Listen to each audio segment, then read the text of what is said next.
সূরাটি গুরুত্বপূর্ণ সূরা। ইমাম শাফিঈ রাহমাতুল্লাহি আলাইহি বলেন, এই সূরা নাযিল হওয়ার পরে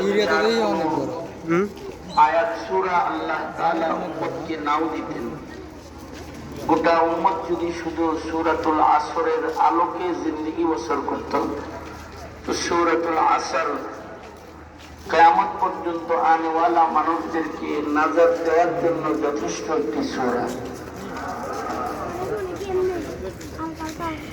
সাহাবায়ে কেরামের আমল ছিল, সাহাবীরা একজন আরেকজনের সাথে মুলাকাত হলে সূরাতুল আসর পড়ে শোনায়া দিতেন। সাহাবায়ে কেরাম আল্লাহ পাকের সনদপ্রাপ্ত মুমিন, উলাইকা হুমুল মুমিনুনা হাক্কা, ওনাদের একটি আমলের সাথে আজকে আপনাদের সাথে মুলাকাতের আমলটা মিলানোর জন্য তিলাওয়াত করেছি। খুব সংক্ষেপে কিছু কথা। কোরআনে কারীম পুরাটাই আল্লাহ পাকের কালাম, আল্লাহ পাকের কথা। কোরআন দিয়ে আল্লাহ তাআলা কিয়ামত পর্যন্ত মানুষের সাথে কথা বলবেন।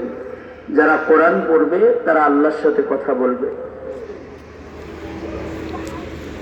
আমাদের খাসলত হলো আমরা কথা বলতে কসম করি। আল্লাহর কোরআনে আল্লাহ পাক কসম করে করে কথা বলে, যেমন সূরা শুরুতে আল্লাহ তাআলা আসরের কসম করে, আমরাও কসম করি। আমাদের কসমের উদ্দেশ্য হয় আমাদের কথার ওজন বাড়ানো, আমাদের কথাকে বিশ্বাস্য বানানো, আমাদের কথাটা মার্কেটে চালানো, সত্যতার পর্যায়ে নিতে আমরা কখনো কখনো কসম করে কথার ওজন বাড়াই। কেউ যদি কসম করে কোনো কথা বলে তখন সে কথাটা বিশ্বাস্য কথায় পরিণত হয়, অর্থাৎ কসম মানুষের কথার ওজন বৃদ্ধি করে।